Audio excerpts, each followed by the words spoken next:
with me now is the Shadow Treasurer, Jim Chalmers. Very good morning to you. Thank you for joining us. Look, this word profiteering from the Prime Minister there, it means technically an excessively large or unfair profit through manipulation or abuse of a dominant position. Do you agree that's what the banks are doing? Well, good morning, David. I think the frustration with the banks is understandable from the Australian community. We've got Australians have got record household debt at the moment. Their wages are stagnant. They're frustrated that no matter how hard they work, they just can't get ahead. And so I think there is legitimate anger at the banks from the community, not just from the government and the opposition. In terms of the words that the Prime Minister uses to describe the situation, that's up to him.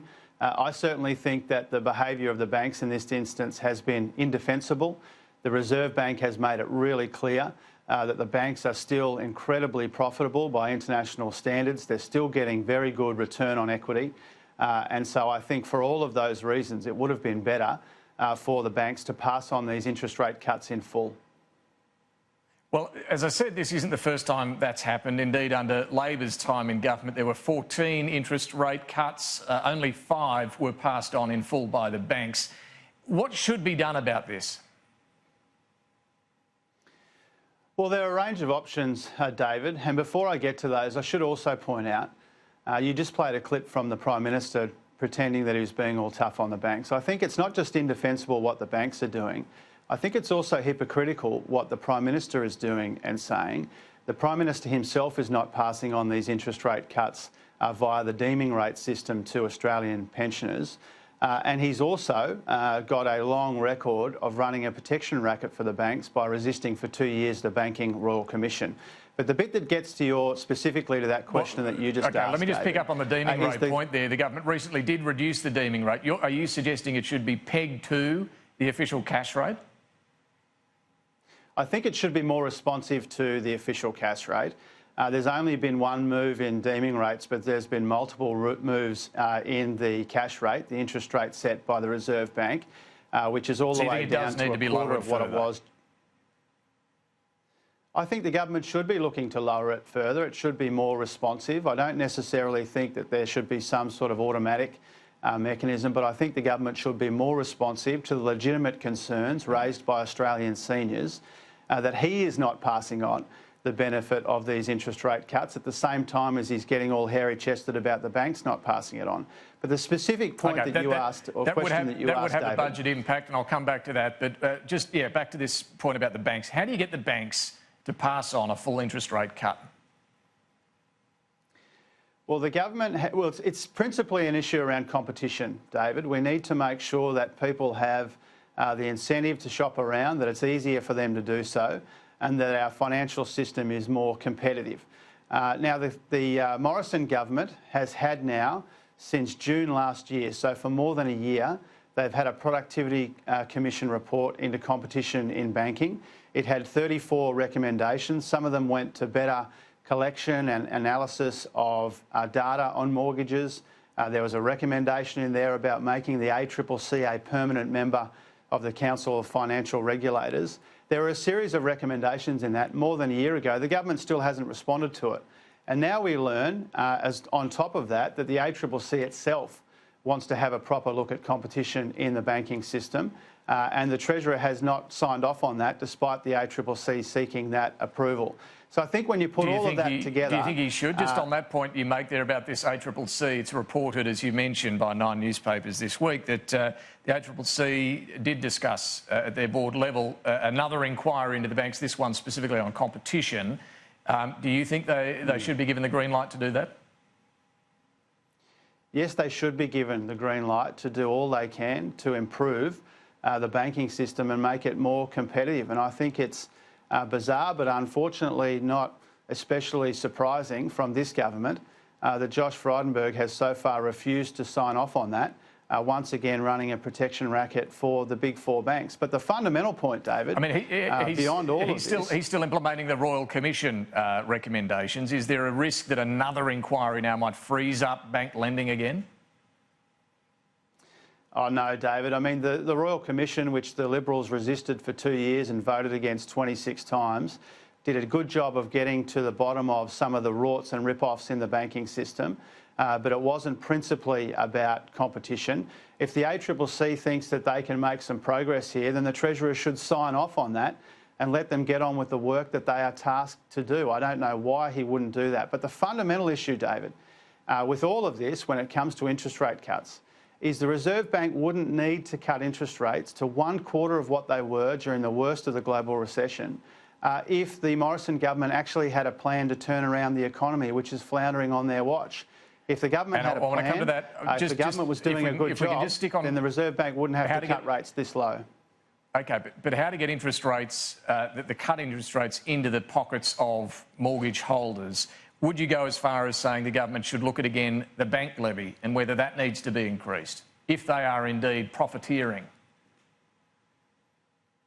Well, all of these options should be on the table, David.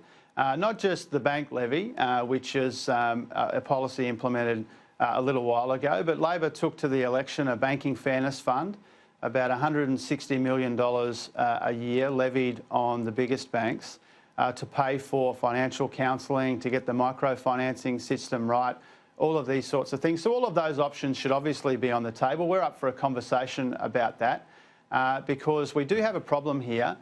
We do want our financial system to be as competitive as possible. We do want to see those rate cuts pass through so that they can do good, not just in household budgets, but in the shops and businesses and in the broader economy as well. And so we should be up for that conversation. We certainly are in the Labor Party. All right, so you're saying we should look at increasing the bank levy for starters, certainly go ahead with an inquiry at the ACCC level into the banks. Can I just test how far you'd go with on this front? What about legislating that banks have to pass on in full an interest rate cut? Oh, that's not a proposal that we've picked up and run with, David. We think there are other things that are worth taking a look at.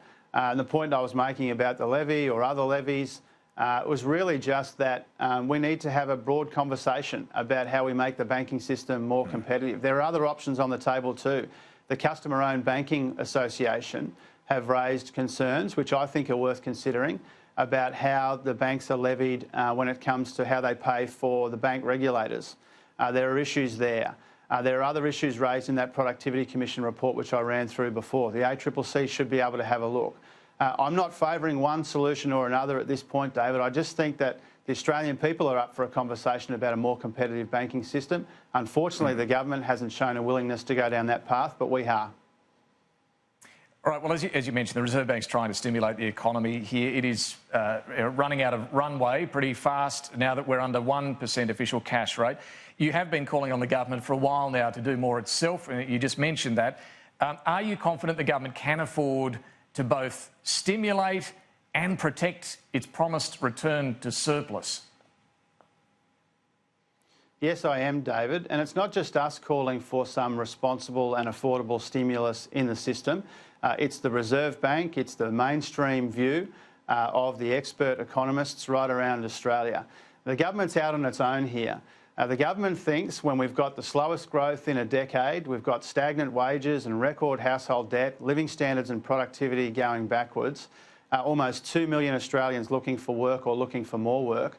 The Morrison government just wants to pretend that everything's hunky-dory in the economy, and ordinary people know that that's not the case. You've referred to stagnant wages a couple of times there. I mean, do you acknowledge that wages are now rising at 2.3%?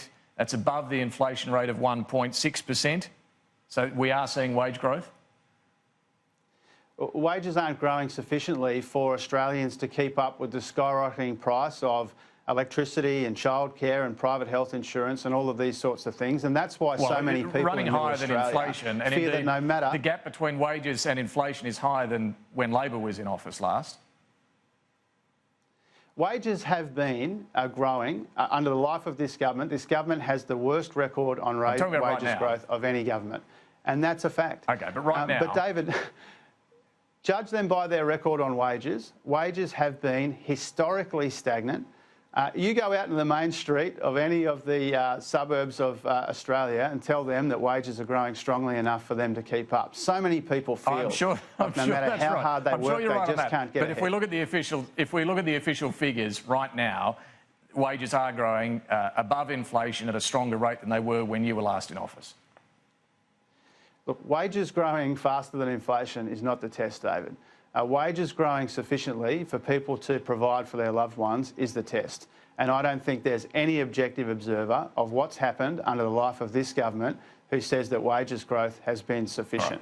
Right. And the point that I'm making, the broader point, you asked me about whether the government has to choose between stimulus and the surplus. No, they don't.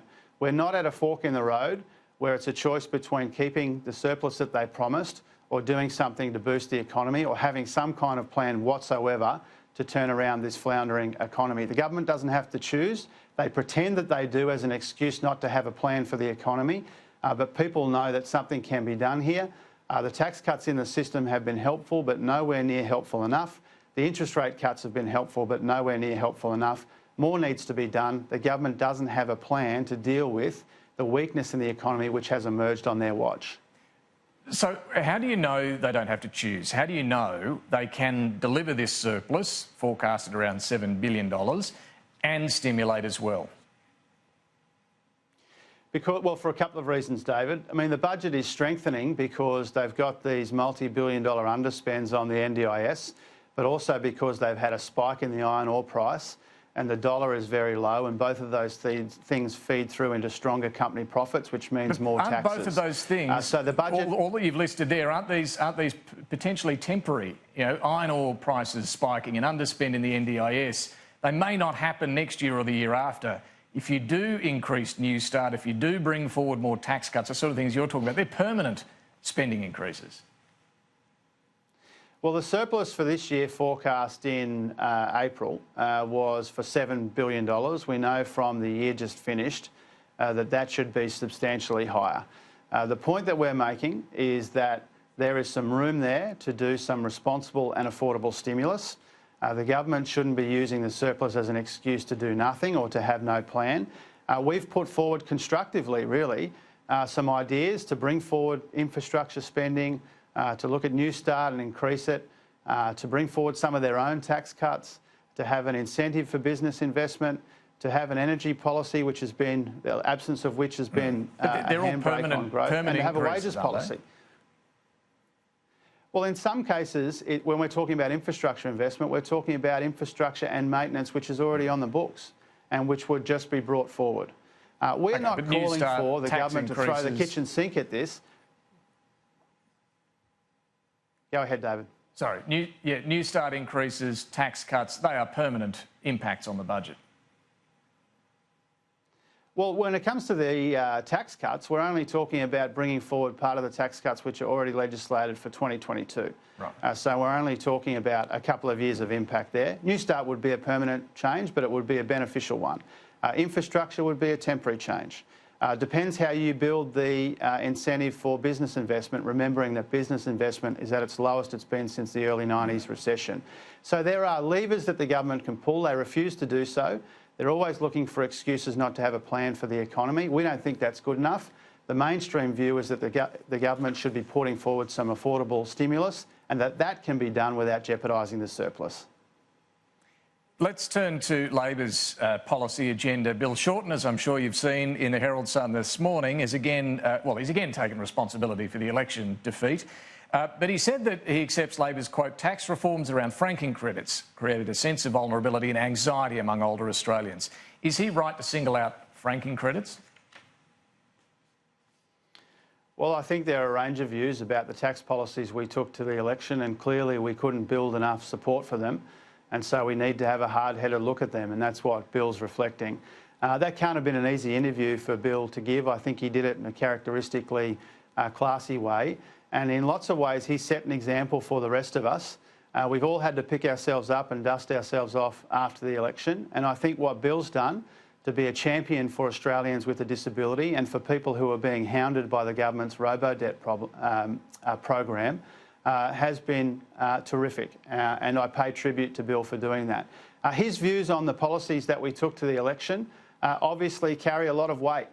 And when I read the interview that Bill gave, he didn't just make the point that you've identified. He made a series of points, including that it's possible that we took too many issues to the election and that made us hard to build the case for them. We may have spread ourselves too thin. So I think all of those things are worthy of our reflection. We do need to listen to the message that was sent us on election night. We should have won the election and we didn't. We've got things to learn from that, and I think Bill's contribution's a really important part of that reflection. You gave your own speech, the annual Light on the Hill address to the Labor faithful last week, in which you acknowledged the need to take a new set of policies to the next election, not the same ones that were taken to this year's election. You said Labor needs to, quote, focus on growth and redistribution, not growth or redistribution. Can you just unpack that for me? Do you think some of the policies you did take to the election in some ways might have sacrificed economic growth?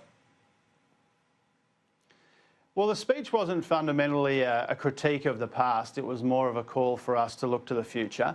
And I think, obviously, no political party takes an identical set of policies to an election as the set of policies they took to the election before. I think that's self-evident. But what my speech was really about was that we should take the fight up to the Liberals on the economy. We do have a compelling story to tell about economic growth. We do need to focus on economic growth and redistribution, not economic growth or redistribution.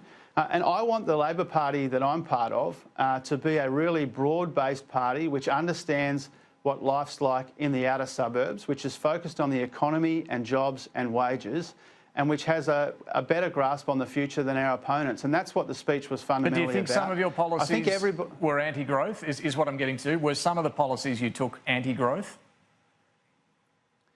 No, I think we had a compelling story to tell about growth in the last term, but because, as Bill has rightly identified, we did have some big controversial tax policies and we did spread ourselves too thinly on the commitments that we made, that growth story was obscured, that we got in our own way a little bit. And I think what our show wants to do now is we want to make sure that we do put an emphasis on economic growth. We are the party of economic growth. We're the party of aspiration as opportunity. We have a good story to tell. Well, right given that, the board given aspiration, opportunity and so on, there's a lot of focus on franking credits, but can I ask you about the so-called budget repair levy you took to the election, increasing the top tax rate by 2%? That's hardly pro-growth and aspiration and opportunity, is it? Well, you shouldn't take a limited view of aspiration. Aspiration is about people having the opportunities to provide for their loved ones and work hard and study hard and get ahead. So I don't accept the sort of limited analysis that the Liberals and others put forward about what aspiration is. But you're right to point out that we had a series of proposed tax changes which we took to the election, not just the franking credits change and not just negative gearing, but we had a series of tax policies. And I've spent most of my time since the election consulting really broadly with colleagues, but also the broader community and the business community about all of those tax policies that we took to the election. Inevitably, there will be some that we keep, there will be some that we discard, there will be some that we update. But fundamentally, my approach has been this, and I say this privately and publicly, we've still got challenges in the budget, we've still got challenges in the economy, we have to be upfront about those. But we need to find the best possible way to address them. If there are better ways to address those challenges than the one we took to the last election, then obviously we will update our policy agenda for the election in 2022. We're not in a rush to do that. We've got the time to do it, and we will do it properly. The final one, Bill Shorten also said in this interview that he wants to be in public life for another 20 years, but he's hung up his leadership running shoes. He no longer wants to be leader. Do you believe that? I do, absolutely. And as I said before, I think it has been absolutely outstanding to watch Bill, the way that he's dusted himself off, the way that he's a champion for people with a disability and people being hounded by robo-debt. And the way that Anthony has started as leader has really set the tone for our opposition in this term and the Labor Party in this term. We have a job to do. All of us, Bill, myself, Albo, everybody has a job to do. We can't afford to, drag our bums around and mope around about the last election. We need to look to the future. That's what my speech was about. Everybody's on that same page, and I think Bill's on that same page too. And I think that interview was a really good indication of his positive frame of mind and looking to the future.